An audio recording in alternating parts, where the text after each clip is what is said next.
जय हिंद दोस्तों। आज हम MGKUP महात्मा गांधी काशी विद्यापीठ बीएड फोर्थ सेमेस्टर के भारतीय परिप्रेक्ष्य में पर्यावरणीय शिक्षा के प्रीवियस ईयर के क्वेश्चन को आंसर को देखेंगे।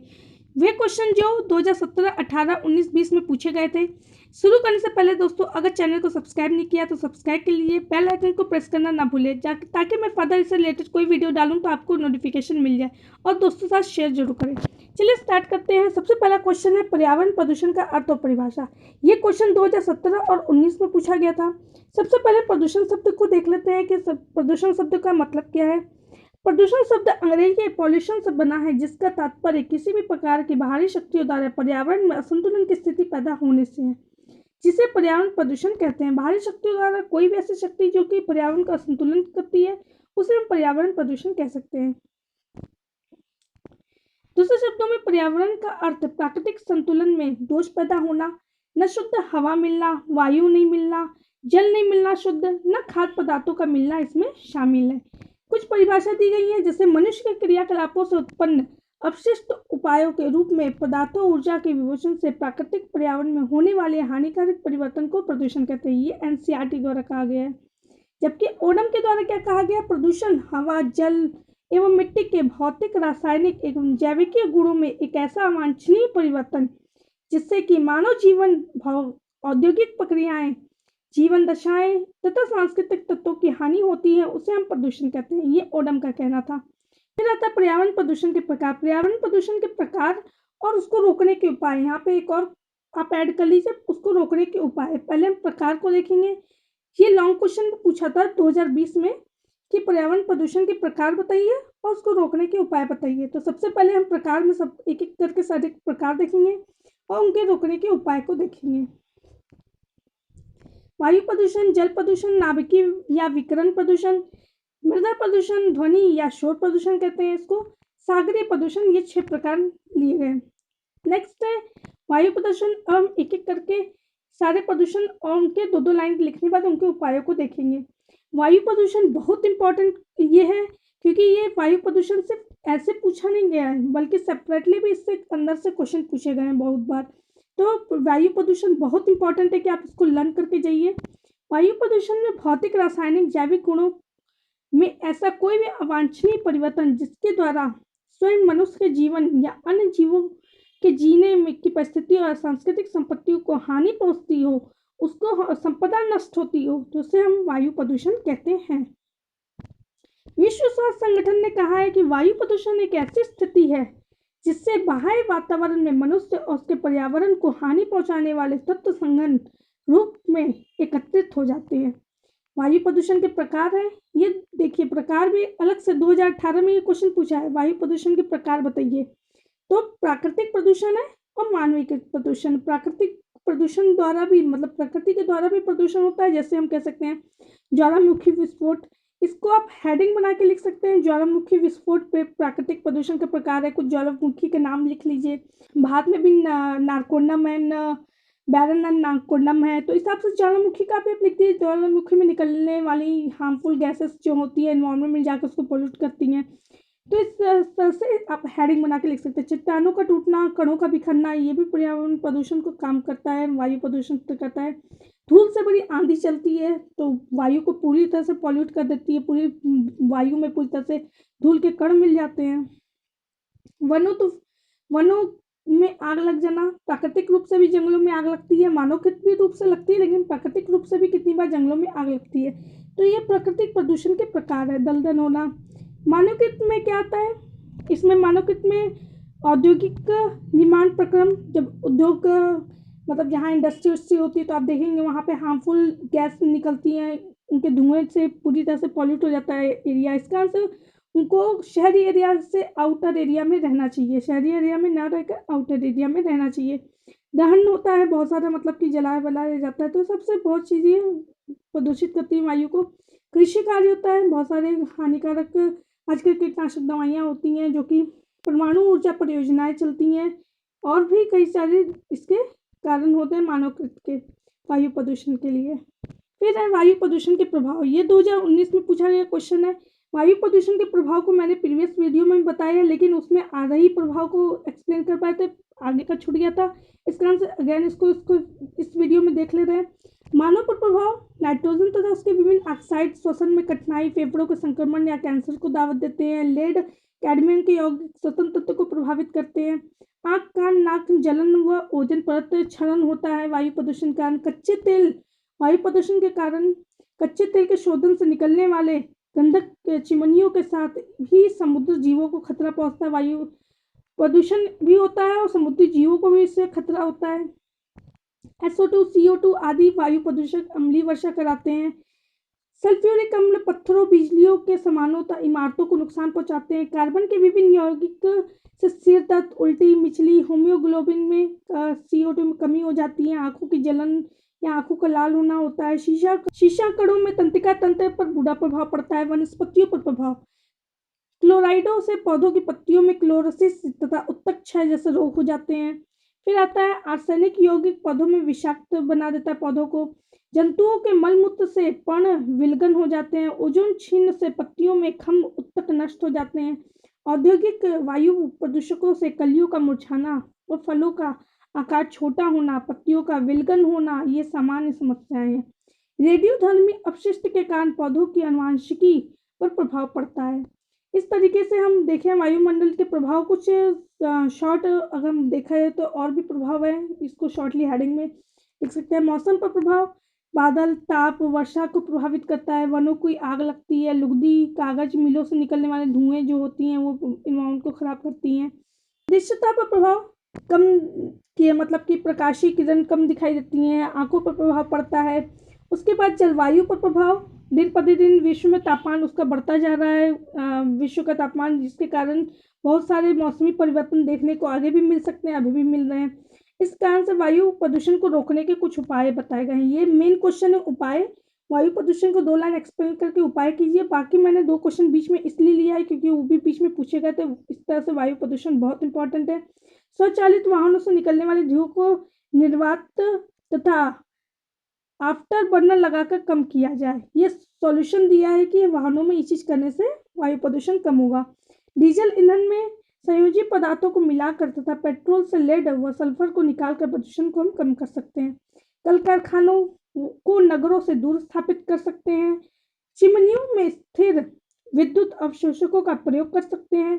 कोयला चालित संयंत्रों को बंद करके ऊर्जा के वैकल्पिक स्रोतों को अपनाया जाए तो इससे भी, अगर हम वैकल्पिक स्रोतों को अपनाएंगे तो उससे निकलने वाले हार्मफुल गैसेस नहीं होते, जबकि कोयला से बहुत ज़्यादा हार्मफुल गैस निकलता है, जबकि वो ख़त्म भी होने वाला है। सब चीज़ें हैं। ज़्यादा पुराने वाहनों से चलने वाले गाड़ियों पर रोक लगाई जाए, मतलब ज़्यादा पुराने गाड़ियाँ चल रही हैं बहुत पुरानी तो उनको रोक लगाया जाए। चिमनियों की ऊंचाई को बढ़ाया जाए। घरों से धुआं रहित ईंधनों का प्रयोग को बंद कर दिया जाए। घरों में धुआं रहित ईंधनों का प्रयोग बंद करके ऊर्जा के अन्य वैकल्पिक स्रोतों को अपनाया जाए। किसी भी स्थान पर कूड़े करकट को जलाने पर रोक लगाई जाए। सड़क के दोनों ओर वृक्षारोपण किया जाए। ये कुछ उपाय है वायु प्रदूषण के। फिर आता है मृदा प्रदूषण। मृदा प्रदूषण मृदा पर्यावरण का एक महत्वपूर्ण कारक है। ऑक्सीजन, सिलिकॉन, एल्युमिनियम तथा लोहा भी मृदा में खनिज तत्वों के रूप में पाए जाते हैं। ये सभी खनिज पदार्थ एक निश्चित अनुपात में मिलकर मृदा को उर्वरा शक्ति निर्धारित करते हैं। जब मृदा के रासायनिक संगठन या भौतिक स्वरूप में बाधा आती है तो मृदा की उत्पादकता पर बुरा असर पड़ता है। अधिक समय तक प्रभावी रहने के कारण यह मृदा प्रदूषण को जन्म देती है। मृदा प्रदूषण के कारण या स्रोत भी हम लिख सकते हैं। क्या कारण है मृदा प्रदूषण के? रासायनिक उर्वरकों या कीटनाशक का बढ़ता हुआ प्रयोग, घरेलू अपशिष्ट, नगर पालिका अपशिष्ट, औद्योगिक अपशिष्ट, कृषि अपशिष्ट। इस कारण से ये सब कारण है। इसको आप हेडिंग में बना कर सकते हैं। घरों से निकलने वाले कूड़ा कचरे को लोग फेंक देते हैं जंगलों में जाकर, वहाँ से पेड़ पौधे खराब होते हैं। नगर पालिका बहुत ज़्यादा चीज़ों को बहा देती हैं। औद्योगिक से निकलने वाले ऐसे कीटनाशक रासायनिक पदार्थ जो जाकर मिट्टियों में मिल जाते हैं। सब चीज़ों को हेडिंग बना के भी आप डिटेल में कर सकते हैं। अदरवाइज ये खुद में इतना डिटेल है कि इसको शॉर्टली आप हैंडल करें। अन्य कारण है जैसे मृदा का अम्लीय विकार और मृदा का क्षारीय विकार, भूक्षरण हो जाना, इसको हम सॉइल इरोशन भी कहते हैं।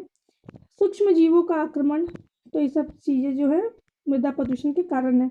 मृदा प्रदूषण को रोकने के उपाय, रासायनिक उर्वरकों के स्थान पर जैविक खाद का प्रयोग करना, अम्लीय भूमि के विकार को दूर करने के लिए जल निकासी की व्यवस्था करना, चूने का उपयोग और पोटाश युक्त खादों का प्रयोग करना, क्षारीय भूमि के विकार को दूर करने हेतु जैविक खाद तथा जिप्सम का प्रयोग करना, भूमि की ऊपरी सतह पर जमे क्षारों को खुरचकर बहा जाना, घरेलू अपशिष्टों के जैविक अपघटक या अजैविक कचरे को अलग अलग करके जैविक अपघटक और जैविकी खाद तथा अजैविक अपघटक को पुनर्चक्रण के लिए उसको यूज करना।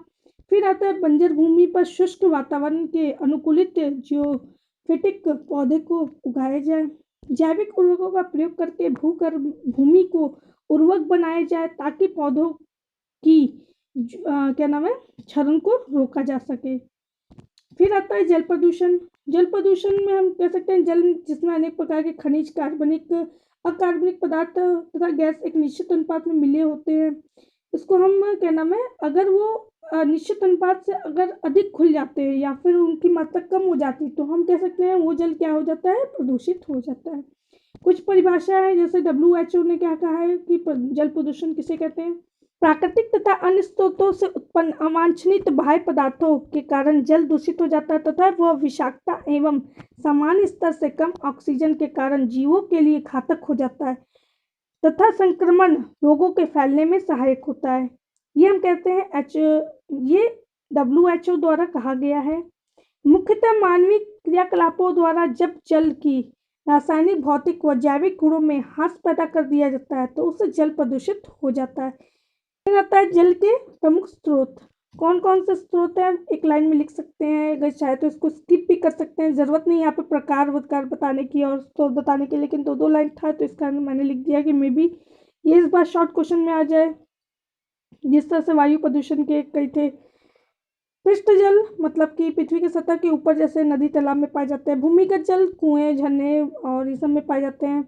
जल के प्रकार स्वच्छ जल होते हैं, स्वच्छ जल, प्रदूषित जल, संदूषित। स्वच्छ जल उसे कहते हैं जो हानिकारक तत्व जिसमें नहीं होते, स्वच्छ जल कहलाते हैं। ट्रीटमेंट द्वारा किए गए जल को स्वच्छ जल कहते हैं। गंधयुक्त अरुचिकर को हम कहते हैं प्रदूषित। संदूषित कर कीटाणु युक्त हानिकारक होते हैं ये संदूषित जल। प्रकार आप देखें, भौतिक प्रदूषण जैसे रासायनिक प्रदूषण, शारीरिक प्रदूषण, जैविक प्रदूषण। भौतिक प्रदूषण में कौन से जल के भौतिक गुण जैसे गंध, स्वाद व अम्लीय गुणों को परिवर्तित करना। रासायनिक गुण जैसे रासायनिक पदार्थ के मिलने से होती है। शारीरिक प्रदूषण उसे कहते हैं जब मनुष्य को हानि पहुंचाने वाले प्रदूषण होते हैं तो उसे शारीरिक प्रदूषण। जैविक प्रदूषण जल में उपस्थित जीवों के विभिन्न रोग से होते हैं। जल प्रदूषण के बहुत सारे कारण हैं, जैसे प्राकृतिक कारण है, मानवकृत कारण। प्राकृतिक वाहिक है, कोई कृषि अपशिष्ट फेंक देता है, औद्योगिक अपशिष्ट, घरेलू स्राव हो जाता है, तापकीय प्रदूषक पदार्थों का उसमें बहाव हो जाता है, तैलीय प्रदूषक का, रेडियोधर्मिक अपशिष्ट पदार्थों का। इस तरह से बहुत सारे स्रोत निकल के आते हैं, बहुत सारे जल प्रदूषण के कारण। आप लोगों को पता भी अपने मन से भी लिख सकते हैं चीज़ें। फिर आता है जल प्रदूषण को रोकने के उपाय। उद्योगों से निकलने वाले प्रदूषकों निस्तारण को कम किया जाए। जलाशयों के आसपास स्नान करने, कपड़ा धोने इस पर रोक लगाई जाए। जलीय पौधों, शैवालों को वृद्धि होने पर रोका जाए। जल स्रोतों के विशेष छोटी मछलियां पाली जाए जल स्रोतों में, क्योंकि वो मच्छरों के अंडों और लार्वा को खा जाए ताकि वो उससे बहुत ज़्यादा मतलब कि मच्छर भी न फैले और उनके लार्वा से पानी खराब भी ना हो। सभी लोगों को अपशिष्ट पदार्थों के को जल में डालने से रोका जाए। कृषि कार्यों हेतु उर्वरकों, कीटनाशकों का प्रयोग करने से रोका जाए। प्रदूषित जल का शुद्धिकरण किया जाए। वाहित मल का उपचार किया जाए और पर्यावरण शिक्षा देने में जल प्रदूषण को रोकने के जन चेतना, सबसे इम्पोर्टेंट तो जन चेतना उत्पन्न की जाए ताकि लोग इसको समझे, खुद इससे प्रति जागरूक हो, तभी ये कुछ हो सकता है। कोई एक दो लोग झंडा लेके जाएगा तो कुछ नहीं होगा। जल के दुरुपयोग को रोका जाए। ध्वनि प्रदूषण जिसको शोर प्रदूषण भी कहते हैं, किसी वस्तु से उत्पन्न आवाज़ जब कानों में सहन सीमा से अधिक होने लगती है तो उसे शोर प्रदूषण कहते हैं।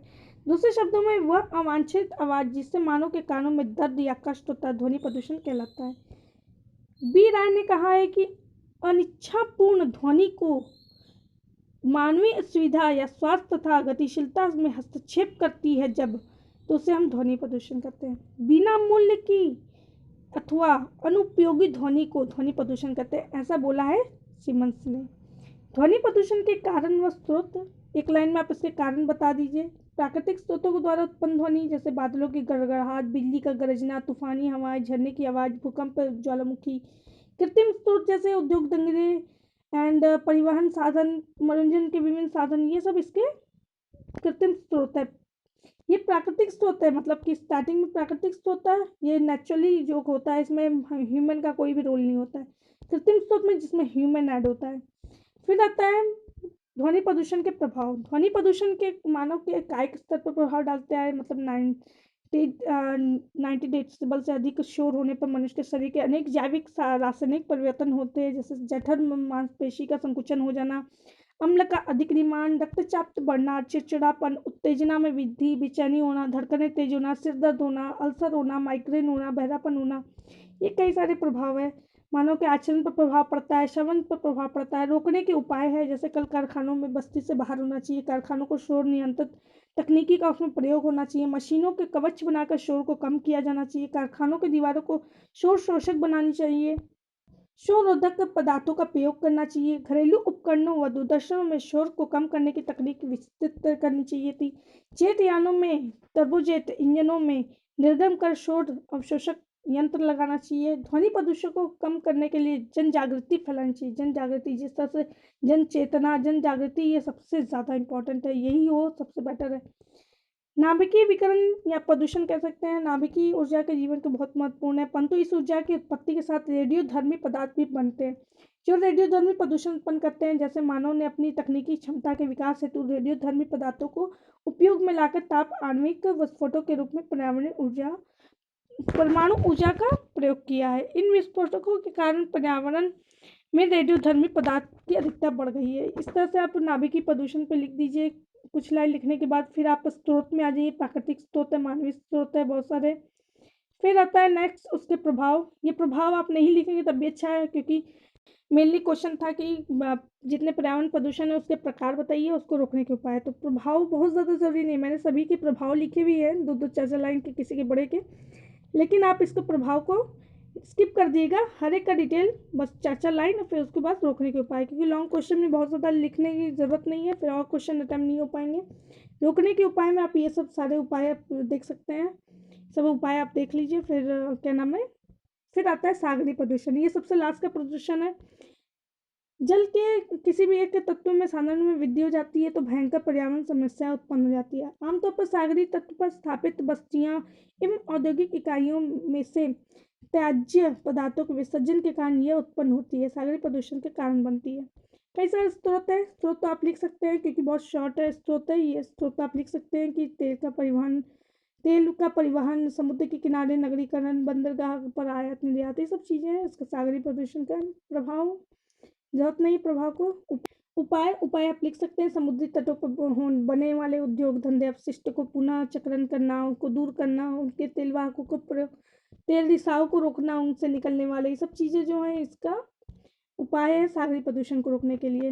दोस्तों आज के लिए बस इतना ही। आगे आने वाली वीडियो में और भी क्वेश्चन पे चर्चा होगी। अगर वीडियो अच्छा लगा हो तो उसको लाइक कीजिए, अन्य लोगों के साथ इसको शेयर कीजिए, चैनल को सब्सक्राइब करना ना भूलें। Thank you for watching.